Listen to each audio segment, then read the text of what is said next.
Assalamualaikum warahmatullahi wabarakatuh. Bismillah, alhamdulillah, wassalatu wassalamu ala rasulillah wa ala alihi wa sahbihi wa mawalah. La hawla wa la quwata illa billah, amma ba'd. Yang saya hormati Bapak Arif Tasanul Muna, LCMA, selaku dosen pengampu mata kuliah analisis sanad hadis. Pada kesempatan kali ini insyaallah saya akan menjelaskan sedikit mengenai analisis penyebaran hadis mata kuliah analisis sanad hadis. Langsung saja, untuk yang pertama yaitu ada pusat kajian hadis dalam periwayatan.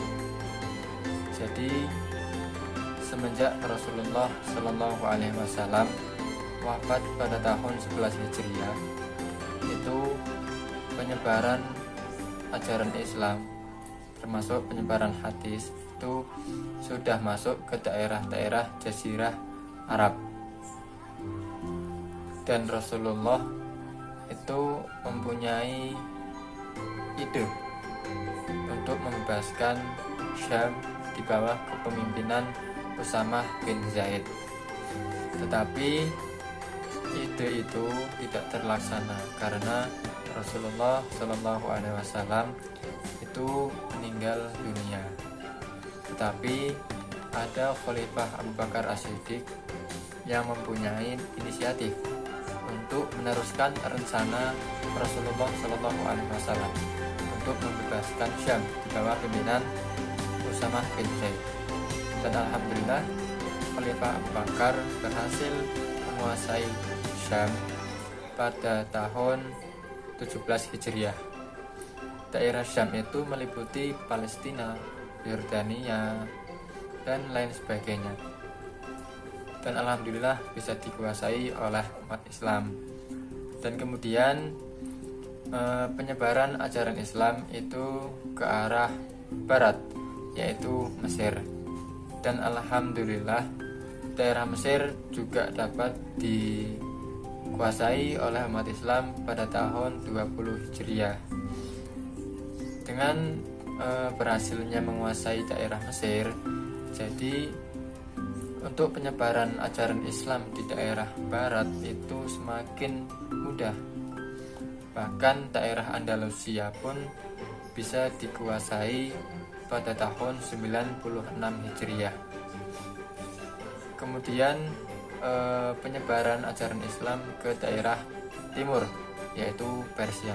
Penyebaran di daerah Persia itu dimulai oleh Khalifah Utsman bin Affan pada waktu itu. Dan alhamdulillah ke daerah timur itu bisa dikuasai oleh umat Islam pada tahun 21 Hijriah. Dan sampai ke Samarkand itu pada tahun 56 Hijriah bisa dikuasai.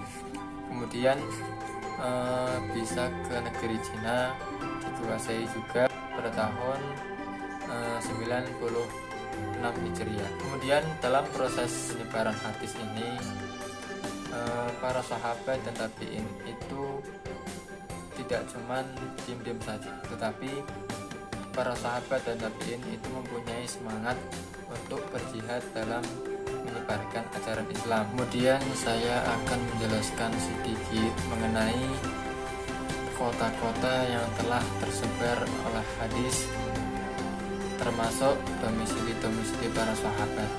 Yang pertama yaitu ada kota Madinah. Kota Madinah merupakan kota yang paling penting dalam penyebaran sebuah hadis. Di tempat itu Rasulullah Shallallahu Alaihi Wasallam telah membangun masyarakat Muslim, dan tempat itu juga para sahabat dapat melihat bagaimana sepak terjang Rasulullah pada waktu itu, dan para sahabat pun bisa selalu mendengar sabda-sabda Nabi Muhammad Shallallahu Alaihi Wasallam. Dengan peristiwa seperti itu, ketika Rasulullah Shallallahu Alaihi Wasallam meninggal dunia, para sahabat itu mengisahkan apa yang mereka lihat dalam Rasulullah. dan mereka pun semangat untuk mengajarkan ajaran Islam. Adapun nama-nama para sahabat yang wafat di daerah Madinah, salah satunya yaitu Abu Hurairah, kemudian Abu Bakar, Umar, dan Utsman, dan lain sebagainya. Selain para sahabat, terdapat para tabi'in yang juga penting, yang juga terpenting dalam proses penyebaran hadis, dan mereka salah satunya yaitu Sa'id bin Al-Musayyab, kemudian ada Urwah bin Zubair Al-Qurashi, dan kemudian ada Abu Salamah bin Abdullah bin Utbah bin Mas'ud, dan lain sebagainya. Jadi di kota Madinah itu kota yang paling ada pengaruhnya dalam penyebaran sebuah hadis Rasulullah Shallallahu Alaihi Wasallam. Bahkan pada masa Imam Malik bin Anas, beliau wafat tahun 94 Hijriah, itu kota Madinah mempunyai pertujuan untuk para pengkaji sebuah hadis dari berbagai daerah-daerah yang lain. Tetapi semenjak munculnya generasi-generasi setelah Imam Malik, itu kota Madinah sudah kehilangan sebuah periwayat hadis-hadis. Kemudian yaitu ada kota Mekah Al-Mukarramah. Terdapat tokoh yang terpenting dalam proses penyebaran sebuah hadis di Mekah, yaitu Abdullah bin Abbas. Beliau sangat aktif dalam menyebarkan sebuah hadis. Bahkan para tabi'in pun ada yang belajar dengan beliau, seperti Mujahid bin Jabir, kemudian ada Taus bin Kisan, dan kemudian ada pembantunya Ibnu Abbas sendiri yang bernama Ikrimah, dan kemudian ada Atta bin Abi Ribah, dan lain sebagainya. Penyebaran sebuah hadis di kota Mekah ini sedang berlangsung sampai abad ketiga. Tetapi setelah memasuki abad ke 300-an Hijriah, itu periwayatan hadis di kota Madinah mulai tidak berkembang, mulai surut. Tetapi kota Madinah tetap dianggap sebagai kota yang telah menjadi transisi bagi para sahabat yang telah menyebarkan sebuah hadis dari daerah ke daerah yang lain. Kemudian ada kota Kufah. Di dalam kota Kufah ini terdapat sebuah tokoh yang terpenting dalam penyebaran sebuah hadis yang bernama Abdullah bin Mas'ud. Beliau punya murid yang bernama Alqamah bin Qais, kemudian ada Al-Aswad bin Yazid, kemudian ada Masruq bin Al-Ajda, dan yang terakhir ada Qaldi Asy-Syuru'i. Letaknya kota Kufah ini yang strategis bisa menjadi titik tolak dalam penyebaran sebuah hadis. Hal ini bisa menjadi alasan pentingnya penyebaran sebuah hadis ke daerah Persia dan Khorasan. Kemudian di kota Basrah, dalam periwayatan hadis di kota Basrah ini diteruskan oleh para tabi'in yang bernama yaitu Al-Hasan bin Basri, kemudian ada Muhammad bin Sirin, dan kemudian ada Qatadah bin Di'amah, dan yang terakhir ada Abu Al-Aliyah bin Al-Royahi. Beliau juga mempunyai murid yang bernama Ayub bin Al-Sakhtiyani, dan kemudian ada Abdullah bin Aun, dan lain sebagainya. Kemudian ada kota Syam.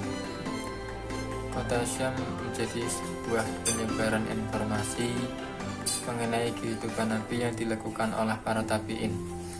Posisi kota Syam ini menjadi pusat kajian yang paling penting dan pusat yang semakin meningkat di saat kota ini menjadi kota pemerintahan Islam pada masa pemerintahan Umayyah. Keadaan seperti ini cuma berlangsung selama 3 tahun Hijriah pada masa kehidupan Hisham bin Ammar, kemudian Abdurrahman bin Ibrahim. Kemudian ada kota Mesir. Dalam periwayatan hadis di kota Mesir ini semakin meningkat pada masa Amr bin Haris, kemudian pada masa Yahya bin Ayub dan lain sebagainya. Peran kota Mesir ini menjadi berkurang semenjak Ubaidiyun yang beraliran Syiah itu menguasai kota Mesir. Kemudian ada kota Afrika. Kota Afrika juga menjadi kota yang terpenting dalam sebuah penyebaran sebuah hadis. Di dalam kota ini muncul tokoh utama yang bernama Imam Syahnun bin Said Al-Tanuhi. Kemudian ada kota Yaman. Di antara generasi para tabi'in yang paling masyhur dalam penyebaran sebuah hadis yaitu Wahab bin Munabih, kemudian ada Hamam bin Munabih, kemudian ada Tawus bin Kisan, dan kemudian ada putra dari Tawus bin Kisan yang bernama Abdullah. Kemudian ada kota Khurasan. Nama kota Khurasan itu juga meliputi nama-nama kota yang lain, yang salah satunya yaitu kota Samarkand. Dalam kota Samarkand yaitu terdapat tokoh yang masyhur dalam penyebaran sebuah hadis yaitu bernama Abdullah bin Abdullah Al-Darimi, kemudian ada Muhammad bin Nasr Al-Maruzi. Selanjutnya yaitu kesan dan pesan selama mengikuti perkuliahan analisis sanad hadis. Yang pastinya kesannya menarik. Apa yang belum kita pahami bisa dipahami, apa yang belum kita kenal, ilmu yang kita kenal di aliyah, SMK, SMA bisa kita kenal di universitas, di dunia perkuliahan, seperti mata kuliah analisis sanad hadis ini yang meliputi bagaimana periwayatan hadis, ada berapa metode-metodenya, apa saja, kemudian bagaimana prosesnya. Kemungkinan pelajaran seperti inilah belum tentu ada dalam jenjang sekolah aliyah ataupun SMA dan SMK, dan mungkin istilah-istilah di dalam perkuliahan itu ada istilah-istilah baru yang belum kita kenal. Dan tujuannya mempelajari analisis sanad hadis ini adalah kita bisa mengetahui bagaimana proses periwayatan sebuah hadis dari awal hingga akhir itu kita bisa memahaminya dengan mempelajari mata kuliah analisis sanad hadis. Mungkin cukup itu kesannya dan kemudian yaitu pesannya, dan semoga mata kuliah analisis sanad hadis ini kedepannya semakin baik. Mungkin karena ini juga online, jadi mungkin konsep perkuliahannya seperti ini. Tapi kalau memang nanti ke tahun kedepannya itu sudah mulai offline, semoga bisa menjadi lebih baik lagi dari yang saat ini. Cukup sekian, terima kasih. Wassalamualaikum warahmatullahi wabarakatuh.